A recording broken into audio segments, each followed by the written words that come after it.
오늘 시간에는 요한복음 5장 1절 이하의 말씀을 가지고 내가 낫고자 하느냐라는 제목으로 잠시 말씀을 증거하도록 하겠습니다. 지난 시간부터 우리는 예수님의 세 번째 요한복음에 나오는 7대 표적 중 세 번째 표적을 살펴보고 있는데요. 여러분 칠판 보시면 예수님께서 예루살렘에 올라가십니다. 예루살렘에 올라가시는데 왜 올라가십니까? 왜?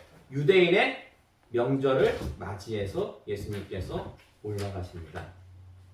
자, 그러면 그 명절은 어떤 명절이었을까요? 지난 시간에 우리가 구약의 7대 절기에 대해서 잠깐 살펴봤는데, 자, 가로지나 가로가 시작되면 가로부터 가로까지 가로에 가로를 치자. 구약의 7대 절기 기억나는 단어 뭐였죠? 뭐가 있어요? 기억나는 단어 텐트, 샤넬. 끝에서부터 지난주에도 맨 끝에서부터 기억이 나는데 이번에도 맨 끝에서부터 기억이 나네요. 텐트. 자, 텐트를 어디다 치자고요? 속초. 예. 그러면 언제부터 언제까지? 예? 언제부터? 자, 언제부터냐면은 초여름. 초여름부터 언제까지? 7, 8월. 7, 8월까지. 자, 이 초여름이 언제부터 시작돼요? 6월. 그렇죠. 6월. 6월까지 되면 초여름이 시작되면서 뭐가 시작됩니까? 무더위. 예. 무더위. 그래서 자, 6월 하면은 6월절. 무더위의 무는 무교절. 초여름의 초는 초실절. 사실 6월절과 무교절과 초실절은 다 같이 붙어 있어요. 예. 날짜가 같이 붙어 있어요. 그리고 7, 8월의 7은 실칠절. 그리고 8은 나팔절. 신년. 예. 신년이라서 이 새해가 시작되는 거예요. 하루 종일 제사장들이 성전에서 나팔을 불어요. 자, 새해가 시작됐습니다. 그 나팔을 불어요. 자, 그리고 속초의 속은 속죄일. 1년에 한 번 있는 대속죄일. 그리고 마지막에 텐트는 뭡니까? 초막절 혹은 장막절. 이렇게 해가지고 구약의 7대 절기. 공통점은 뭡니까? 공통점은 구약의 7대 절기의 공통점. 그렇죠. 사람이 만든 절기가 아니라 누가 만들었다? 하나님께서 만드신 절기가 바로 구약의 7대 절기라는 것이죠. 그리고 사람이 만든 절기는 없으니까 사람이 만든 절기 있죠. 두 가지가 있습니다. 무엇과 무엇일까요? 수정절. 불임절? 아, 맞습니다. 불임절.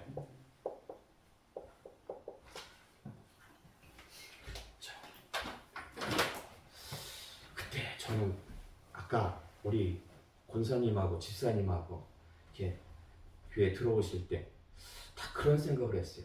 야, 어떻게 한 배에서 났는데 저렇게 다를 수가 있을까? 권사님은 춥다고 지금 파카까지 입으셨어요. 근데 집사님은 여기서 지금 반팔이야. 희한하다. 같은 동네 살고 한 배에서 나가는데 어떻게 저렇게 다를 수가 있을까? 예. 그러니까 참 세상은 가장 각색이에요. 한 배에서 나왔는데 다른 거 보니까. 근데 참 하나님의 은혜로 이런 우리가 한 자리에 모여가지고 예배드리고 나중에 다 천국 갈 수 있다는 거 다 하나님의 은혜죠. 자, 수전절은요. 수전절은 어떤 절기입니까? 수전절은 성전을 깨끗하게 해가지고 하나님께 봉헌한 절기인데 이 수전절은 며칠간 지켰어요? 8일 동안 지켰어요. 그럼 8일 동안 지킨 계기는 어디에 있습니까? 8일 동안 지킨 그 계기. 왜냐면은 남유다 13대 왕인 히스기야가 왕이 된 후에 제일 먼저 한 일이 뭐냐면 성전을 깨끗이 정화해요. 성전을 깨끗이 정화하는데 그때 정화한 기간이 며칠 동안이었다? 8일간 성전을 깨끗이 정화합니다. 그래서 그것이 계기가 되어가지고 수전절은 8일 동안 지키게 되었고요. 불임절은 여러분이 잘 알고 있는 아주 그 나쁜 놈이 있죠. 누굽니까? 하만. 예. 하만이 유대 민족을 갖다가 다 멸절 하려고 했던 것을 하나님의 은혜로 구원받은 것을 기념하는 절기가 바로 불임절인데, 이 불임절이라고 부르는 이유가 있죠. 불임절 뭡니까? 이 불임의 뜻이 뭐예요? 불임의 뜻. 원래 이 불임은요, 복수예요, 복수. 그래서 단수로 하면은 부르가 돼요. 부르의 뜻은 뭐예요? 제비뽑기라는 거예요. 제비뽑기. 예. 그러니까 원래 하만이 유대 민족을 멸절을 하고 나를 잡았는데 그 날을 어떻게 잡냐면 제비뽑기해서 잡잖아요. 예. 근데 오히려 그 날이 자기가 제삿날이 돼버린 거야. 자기가 제삿날이. 예. 그런데 이 절기는 며칠 동안 지켰어요? 불임절은 이틀 동안 지켰습니다. 이틀 동안 지켰기 때문에 이 불후의 복수형으로 해서 불임 해가지고 불임절이다라고 해가지고 이렇게 지키게 됐습니다. 그러므로 예수님 당시에 유대인들이 지키던 명절은 구약의 7대 절기 그리고 수선절과 불임절 앞에서 총 몇 개? 총 9개 정도라고 할 수가 있는데, 그럼 오늘 본문에서 예수님께서 명절을 맞이해가지고 예루살렘에 올라가셨거든요. 그러면 이 명절은 어떤 명절일까요? 6월절. 정확하게 어떤 명절인지는 모르고 학자들이 추정컨대 6월절 아니면 불임절이다. 6월절 아니면 불임절 둘 중에 하나일 것이다 라고 그렇게 얘기들을 하는데, 정확한 거는 여러분들이 천국 가서 직접 확인해 보시기 바랍니다. 어쨌든 중요한 것은 이 예수님의 세 번째 표적 장소가 바로 예루살렘, 특별히 예루살렘 안에 있는 베데스다 연못 안에서 이루어졌는데요. 그 베데스다의 뜻이 뭐라고 했습니까? 베데스다의 뜻 무슨 집? 무슨 집? 베데스다라는 그 뜻은요, 자비의 집, 긍휼의 집이라는 뜻이 있습니다. 거기에 지붕에 있는 정자, 성경에는 행각이라고 나와 있거든요. 지붕에 있는 정자 몇 개가 있어요? 5개. 우리 부활의 동산에는 몇 개 있어요? 1개. 이러볼 때 이 베데스다 연못이 상당히 규모가 있었다라는 것을 알 수가 있습니다. 지난주 목요일이 날짜로 언제인지 아십니까? 10월의 마지막 날이에요. 10월 31일. 그날 무슨 일이 있었냐? 영암교회 정중정 목사님, 개훈숙 사모님의 이장이 있었습니다. 그러니까 포천에 있던 영암교회 묘지에서 우리 교회, 청주에 있는 부활의 동산으로 이장을 했는데 그날이 참 좋았어요. 여러분 혹시 그 지난주 목요일 날 혹시 기억하시는 분이 있을지 모르겠는데 날이 참 좋았습니다. 완전한 가을 날씨였고 이장하는데 정말 날씨가 너무 좋았어요. 그리고 참 신기했던 게 뭐냐면은 그날이 저희 부모님 결혼 60주년 기념일이에요. 그러니까 아버님도 계시지만은 부모님 결혼 60주년 기념일에 뭐 한 거예요? 이장을 했어요. 누구를 이장했다고요? 그 정준경 목사님 네 분을 이장했어요. 근데 그게 왜 신기한 걸까요? 왜 신기해? 결혼기념일날 이장을 해가지고 신기한 걸까요? 그게 아니라 그 정준경 목사님이 아버님 중매를 했어요. 아버님과 어머님 중매를 하신 분이에요. 더불어서 주례까지 해주셨어요. 주례까지. 주례를 해주신 분이 바로 그 정준경 목사님이에요. 그러니까 어찌 보면 60년 전에 입었던 은혜를 이렇게 갚아드린, 그러니까 참 이렇게 우리가 지나고 보면은 뭔가 이렇게 보이진 않지만은 다 엮여 있는 것 같아요. 그렇게 하나님께서 이렇게 운행을 하시는 것 같아. 그런데 이장을 이장할 때 전문가들이 하잖아요. 그분들은 아주 전문적으로 전국을 돌아다니면서 이장만 하시잖아요. 근데 그 이장을 담당하신 분이 말하기를 그 영암교회에 있는 그 포천, 그 영암교회 묘지, 너무 안 좋다는 거야. 그 묘지가 있는 그 산도 너무나 안 좋고 이 땅도 안 좋다는 거야. 처음에는 그런 거야.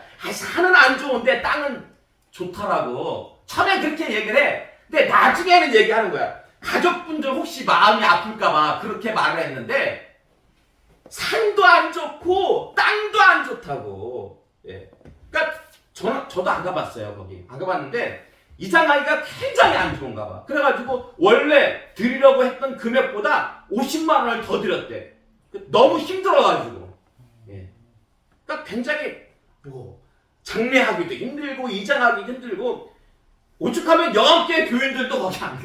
자기네 교회 그 묘지가 거기에 있는데도 영암교회 교인들이 안 가가지고 그 영암교회 담임 목사님이 언니가 저한테 그런 얘기를 하더라고요. 예전에 우리가 야외배 갔을 때 저희 고모님 같이 가셨잖아요. 고모님이 영암교회 출석하시거든요. 근데 그때 찍은 사진을 좀 이렇게 목사님 만나면은 목사님 편에 좀 보내달라고 해가지고 제가 이렇게 찍은 사진을 현상해가지고 이렇게 목사님께 드려가지고 편에 드렸는데 그 목사님 영암교회 목사님이 그러는 거예요. 나중에 혹시 자기네 영암교회에서 장례가 났을 때 혹시 원하시는 분이 있으면은 그 은혜교회 부활의 동산으로 이렇게 갈 수 있도록 좀 소개를 해드려도 되냐고. 하시라고. 얼마든지. 가톨릭 교단뿐이고 통과 믿는 분들인데. 그러니까 담임 목사님조차 추천을 안 하는 곳이에요. 거기는. 예. 근데 그 이장을 하신 분이, 이장을 담당하신 분이 그 영암교회 묘지는 너무나 산도 안 좋고 땅도 안 좋은데 여기는 우리 교회 부활의 동산 너무너무 좋다. 너무나 좋다는 거예요. 근데 좋을 수밖에 없죠. 왜요? 좋을 수밖에 없어요. 거기 원래 누가 들어가려고 했어요? 박정희 대통령이 들어가려고 6개월 동안 헬기를 갖다 내줬잖아요. 그래가지고 거기 금강 그 줄기로 해가지고 6개월 동안 헬기 타고서는 거기 직관이 막 이렇게 둘러본 거예요. 공중에서 봐야지 제대로 볼 수 있을 거 아니겠습니까? 그래서 가장 좋은 자리가 바로 그 자리예요. 예. 근데 여러분 잠언 16장 33절의 말씀 볼까요?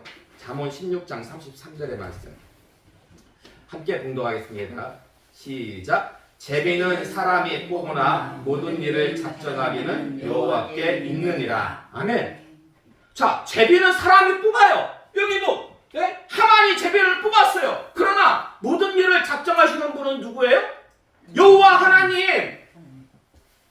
하만이 제비 뽑아가지고 유대민족을 멸절하라고 했지만은 오히려 그게 자기 재산날이 되고 말았다라는 것입니다. 마찬가지로 밥상은 박정희 대통령이 차렸어요. 공들여가지고 헬기까지 내주면서 박정희 대통령이 차렸지만 그 밥을 누가 먹었어요? 제일 먼저 드신 분이 누구예요? 지범남 목사님, 부모님, 송일순 권사님하고 집사님하고 제일 먼저. 아니 밥상은 대통령이 차리고 밥은 우리 교인들이 먹었어요. 우리 교인들이. 하나님이 주셔가지고 하나님이 주신 거죠. 왜 하나님 우리에게 그 좋은 곳을 주셨을까요? 왜 우리 교회에다가 그 좋은 부활의 동상을 주신 이유가 뭘까요? 모든 것, 하나님께서 주신 모든 것은 다 하나님의 영광과 이게 결부되어 있습니다. 그래서 하나님의 영광을 들으려고, 하나님의 영광을. 특히 지금 우리 현 실정에 있어가지고, 현 상황에 있어가지고 어떻게 하는 것이 하나님의 영광을 드러내는 것이에요? 교회를 세우는 거죠. 특별히 교회를 세움에 있어가지고. 아버님도 그런 목적으로 해가지고 본인이 가지고 있던 그 부활의 동선을 교회에다가 이렇게 증언을 하신 거 아니겠습니까? 자, 그리고요.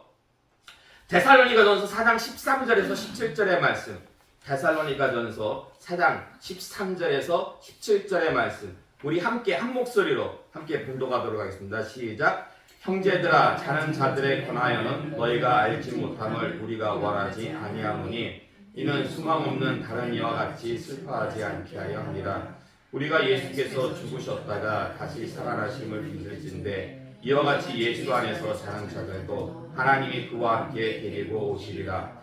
우리가 주의 말씀으로 너희에게 이것을 말하노니 주께서 강림하실 때까지 우리 살아남아 있는 자도 자는 자보다 결코 앞서지 못하리라. 주께서 후령과 천사장의 소리와 하나님의 나팔 소리로 신이 하늘로부터 강림하시리니 그리스도 안에서 죽은 자들이 먼저 일어나고 그 후에 우리 살아남은 자들도 그들과 함께 구름 속으로 끌어올려 공중에서 주를 영접하게 하시리니 그리하여 우리가 항상 주와 함께 있으리라. 아멘. 그러니까 성경은요, 믿음 안에서 죽으신 분들을 뭐라고 표현하고 있습니까? 자는 자들이라고. 잠자는 자들이라고. 그러면 잔다는 거는 언젠가는 반드시 깨어난다는 거죠. 언제 깨어납니까? 주님이 다시 오실 때, 재림하실 때, 다시 그분들은 깨어서 휴가가 됩니다. 근데 여러분, 창세기 3장 19절의 말씀 볼까요? 창세기 3장 19절의 말씀 함께 봉독하겠습니다. 시작. 내가 흙으로 돌아갈 때까지 얼굴에 땀을 흘려야 먹을 것을 먹으리니 내가 그것에서 취함을 입었으니라. 너는 흙이니 흙으로 돌아갈 것이니라 하시니라. 아멘. 하나님께서 아담에게 말씀하시기를 너는 흙으로 지음받은 존재니까 다시 어디로 돌아가라? 흙으로 돌아가라. 자, 그럼 보세요. 이때 하나님께서 아담에게 주신 전후 문맥과 의미적으로 볼 때 하나님이 말씀하신 의도는 이게 화장입니까? 매장입니까?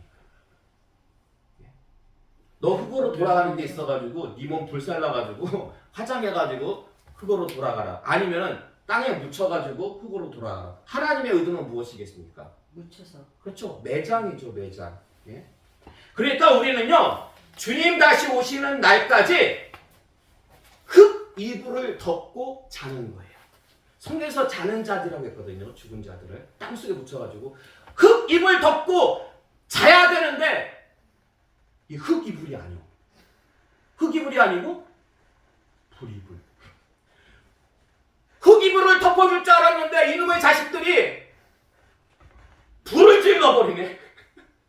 나는 흙 이불 덮고 매장돼가지고 흙 속에 있다가 장차 주님이 오시면은 제거하려고 했는데 거기다가 불을 질러버려.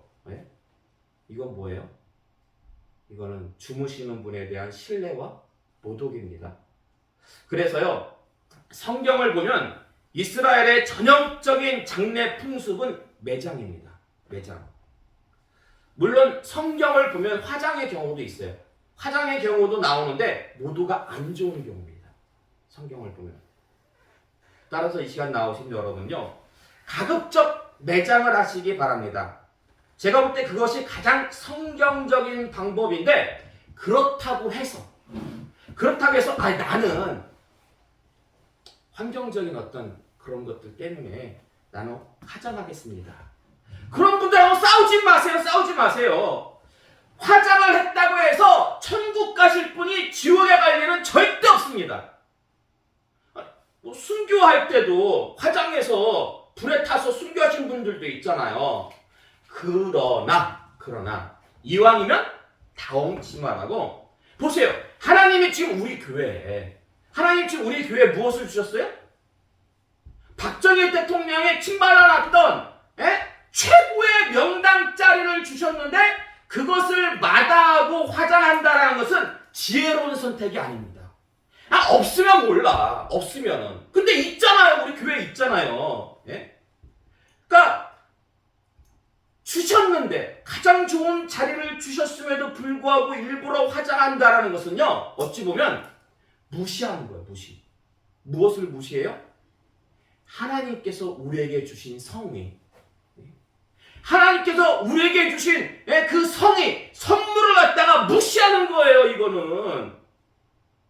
그러므로 이 시간 나오신 여러분요, 한 분도 빠짐없이 하나님께서 우리에게 주신 그 성의, 정말 마음껏 누리시다가 주님 다시 오시는 날 한 자리에 다 같이 모여서 부활하고 휴거되시는 복된 성도들 되시기를 주님의 이름으로 축원합니다. 왜 아멘 소리가 이렇게 시원찮아? 다들 흙이불이 아니라 그냥 불구덩이 속으로 그냥 들어가기를 원하시는 거예요. 여러분, 아멘 하세요. 아멘 해야지 그게 그 말씀대로 이루어집니다. 예. 자, 계속해서 칠판을 보시면은요. 자, 베데스다 연못 그 정자가 있다고 했잖아요. 5개나. 거기에 누가 있습니까? 예? 누가 있어요? 병자. 많은 병자들이 있습니다. 예. 자, 왜 많은 병자들이 그 정자 안에 있는 걸까요? 병고치. 물이 움직일 때를 기다리고 물이 움직일 때를 갖다가. 근데 누가 물을 움직여요? 천사. 천사가. 그래서 천사가 물을 딱 움직이면 어떤 일이 발생합니까? 어떤 일이 발생해요? 예. 선착순 한 명. 물이 딱 움직였을 때 재빨리 그 안에 들어가는 사람은 어떤 병이든지 다 치유함을 받습니다. 그래서 38년 된 병자도 거기서 대기 중에 있는 거예요. 대기 중에 있는 거예요. 근데 그 38년 된 병자는 도대체 무슨 병인가요? 예? 무슨 병이길래 38년 동안 그렇게 고생하는 걸까요?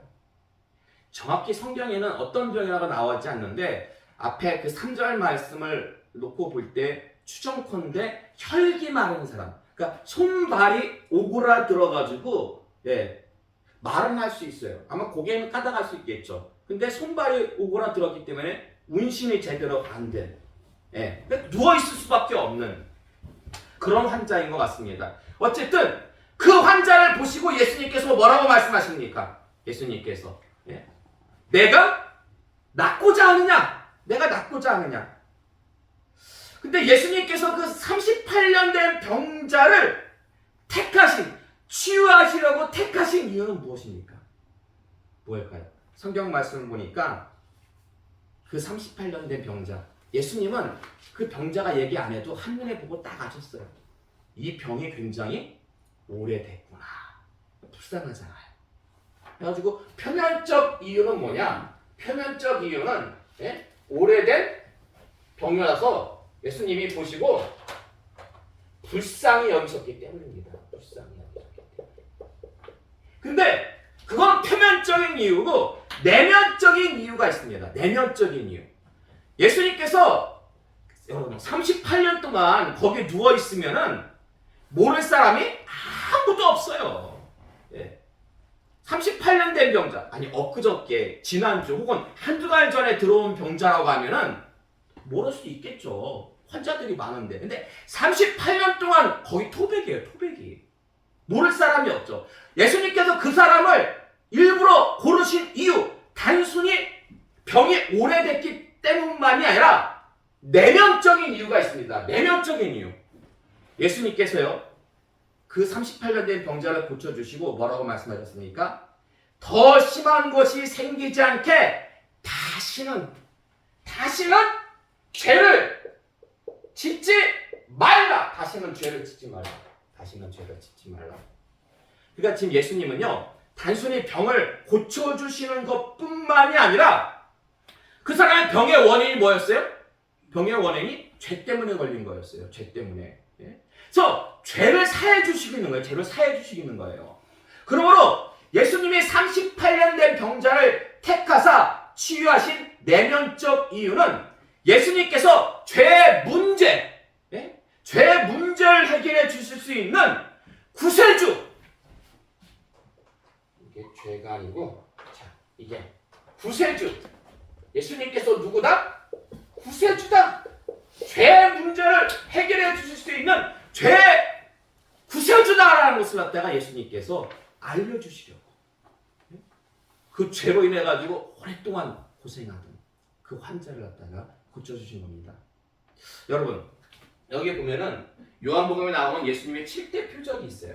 예수님의 7대 표적을 갖다가 제가 적어놨는데, 여기서 예수님이 병자를 치유하신 기적은 무엇과 무엇일까요? 몇 개나 될까요? 자, 가나의 혼인잔치, 병자 치유와 상관이 있습니까? 없습니까? 상관없죠. 신하의 아들을 살리신 거, 맞아요. 맞죠? 그러면 지금 베데스다에서 38년 된 병자를 고치신 거, 이것도 연관이 있죠. 오병이어 기적은 없죠. 그러면 예수님께서 물 위를 걸으신 거는 없어. 없죠. 그러면 소경을 살리신 것, 소경 살리신 것. 그건 맞아요. 아니, 소경을 갖다 고치신 거, 네. 고치신 거. 예, 이거 맞죠? 그리고 죽었던 나사로를 살리신 거. 그것도 이것도 맞아요. 연관이 있죠. 그러니까 7개 중에서 예수님이 병자를 치유하신 기적은 몇 개예요? 4개. 4개죠. 그럼 이 4개 중에서 죄와 관련된 말씀은 몇 가지나 될까요? 죄와 관련된 말씀. 죄와 관련된 말씀. 요 4가지 예수님께서 병자를 치유하신 이적 중에서 죄와 관련된 그 상황 가운데서 죄가 포함이 된 본문은 몇 가지나 나올까요? 몇 가지나 될까요? 바로 오늘 본문에 나오잖아. 그럼 예수님께서 다시는 죄 짓지 말라. 그리고 소경의 경고도 있습니다. 소경. 자, 요한복음 9장 1절에서 3절의 말씀 볼까요? 요한복음 9장 1절에서 3절의 말씀. 함께 봉독하겠습니다. 시작. 예수께서 길을 가실 때 날 때부터 맹인이 된 사람을 보신지라 제자들이 물어 이르되 라피어 이 사람이 맹인으로 난 것이 누구의 죄로 인함이니까 자기니까 그의 부모니까 예수께서 대답하시되 이 사람이나 그 부모의 죄로 인한 것이 아니라 그에게서 하나님의 하시는 일을 나타내고자 하심이라. 아멘. 여러분, 날 때부터 수경된 자는 누구의 죄로 인해서 수경이 되었어요? 본인과 부모의 죄가 아니에요. 하나님이 하시는 일, 즉 하나님의 영광을 드러내기 위해 가지고 하나님의 영광을 드러내기 위해서 날 때부터 소경이 되었다는 것입니다. 그러나 38년 된 병자의 원인은 뭡니까? 죄예요, 죄. 예. 38년 된 병자의 원인은 분명히 죄입니다. 그러므로 여러분 명심하시기 바랍니다. 죄가요, 소경 같은 경우는 죄랑은 아무 상관없습니다. 하나님의 영광을 드러내기 위해서. 그러나 베데스다 연못가의 38년 된 병자는 분명히 죄 때문에 병에 걸렸어요. 따라서 죄가 모든 병의 원인은 아닙니다.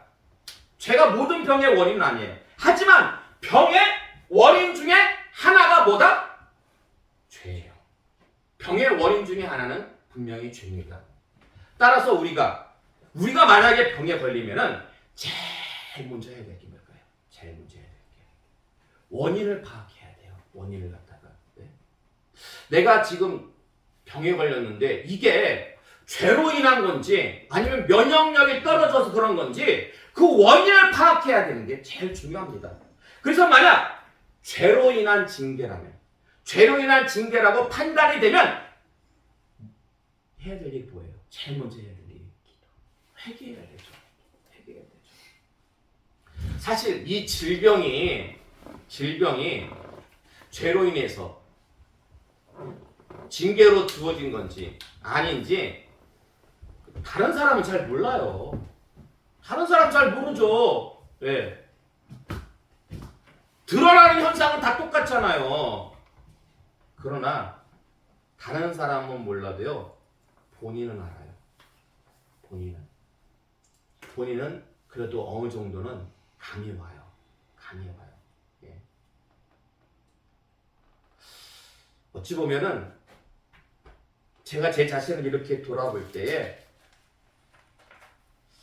그때 좀 더 신중했더라면, 그때 목회하면서 그때 좀 더 신중하게 생각하고 결정했더라면, 지금 와서 돌이켜보니까 이 신중하지 못한 것도, 목회하면서 신중하지 못한 것도 이게 어떻게 보면은 이게 죄일 수도 있겠다라는 생각이 들더라고요.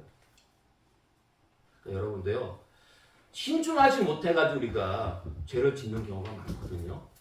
그래서 혹시 이 질병이 내가 신중하지 못해서 온 그런 죄로 인한 결과라면, 여러분 중요한 것은 거기서 끝이 아니에요. 우리에게는 어떤 기회가 있다? 회개할 기회가 있습니다. 회개할 기회가 있을 때 여러분 회개하시기 바랍니다. 아니 목사님, 그러면은 만약에 그 38년 된 병자도 이 사람은 예수님 만나가지고 치유받았잖아요. 그러면은 한 20년쯤 됐을 때 이 사람이 예수님 만나기 전에 만약에 이 사람이 회개했다면 이 사람 치유 받았을까 안 받았을까요? 제가 볼 때는 받았습니다. 비록 예수님을 만나지 못했지만 하나님께 회개했다면, 철저히 회개했다면, 죄로 인한 질병이잖아요. 죄로 인한 질병. 예. 하나님이 가장 원하시는, 가장 싫어하시는 거는 죄 짓는 거고, 가장 원하시는 것 중에 하나는 비록 죄 지었다 할지라도 철저히 빨리 하나님 앞에 나와가지고 회개하는 거. 회개하는 걸 원하시잖아요. 예. 근데 왜 이 사람은, 예? 무려 38년 동안 죄 때문에 얻은 질병인데, 왜 38년 동안이나 회개를 안 한 걸까요? 왜 38년 동안이나? 여러분 왜 그런 것 같아요? 이 사람 혹시 곱슬머리? 곱슬머리에다가 눈의 색깔이 약간 노란색? 예? 예. 거기다가 성까지 뭐 이렇게 아주 고집이 센 분들 있죠? 뭐 그렇다고 하면은, 그러니까 제가 볼 때는 뭐 여러 가지 이유가 있겠죠. 고집이 세서라든지 자기는 끝까지 난 잘못하지 않았더라고, 예, 그렇게 생각을 했다든지. 어쨌든 중요한 것은 그 38년 된 병자보다 우리가 중요한 거예요. 여러분, 선택은 우리의 몫입니다. 지금 회개할 기회가 우리 앞에 모여 있다면 실수하는 거, 잘못한 거, 죄 짓는 것, 그것도 우리의 결정이잖아요. 그러나 회개하는 것도, 회개의 선택도 우리의 몫입니다. 따라서 죄로 인한 질병이라면 빨리 회개하고 치유의 은혜를 맛볼 것인지, 아니면 이 어리석은 38년 된 병자처럼, 예, 오랜 시간 동안 병으로 고생할지, 그거는요 우리의 몫이에요. 우리의 몫이에요. 부디 이 시간 나오신 여러분은요 현명한 선택하시기 바랍니다. 누구나 실수하고, 누구나 잘못하고, 누구나 죄 짓습니다. 죄 짓지 않는 사람 아무도 없어요. 실수하지 않는 사람 아무도 없어요. 신중하지 못한 사람 누구나 해당이 됩니다.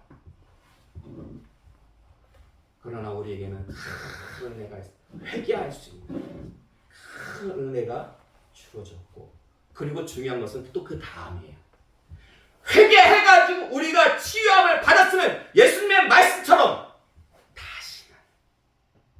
다시는 그런 실수와 그런 잘못과 그런 죄를 지으면 안 돼요. 만약에 짓게 되면 어떻게 돼요? 회개해놓고 치유받고 그리고 또 동일한 죄를 범하면 어떻게 됩니까? 더 심한 게 생겨요. 예수님이 분명히 말씀하셨어요. 더 심한 것이 생기지 않게 다시는 죄를 짓지 말라. 그 말씀은 풀이한 뭡니까? 회개해서 치유받던 이후에 다시 또 그 똥꼬집으로 갔다가 다시 죄를 지으면 결국 더 심한 결과가 주어질 수밖에 없다는 것입니다. 정말 이 시간 나오신 여러분, 저와 여러분을 다 포함해서 모든 가능성이 우리에게 열려 있습니다. 그렇기 때문에 여러분, 정말 중요한 것, 과거의 실수와 잘못과 죄 때문에 우리가 죄책감 가지고 살지 마시기 바랍니다. 그러나 분명히 죄의식은 가지고 사시기 바랍니다. 이건 죄야. 분명히 죄야. 나 이제 한 번으로 좋게. 다시는 안 그럴래. 이런 신중한 신앙생활을 하심으로 주님 앞에 서는 날까지 나날이 행복하고 기쁘고 은혜가 넘치는 복된 하나님의 자녀들, 인생과 가정 교회 되시기를 주님의 이름으로 축원합니다. 아멘.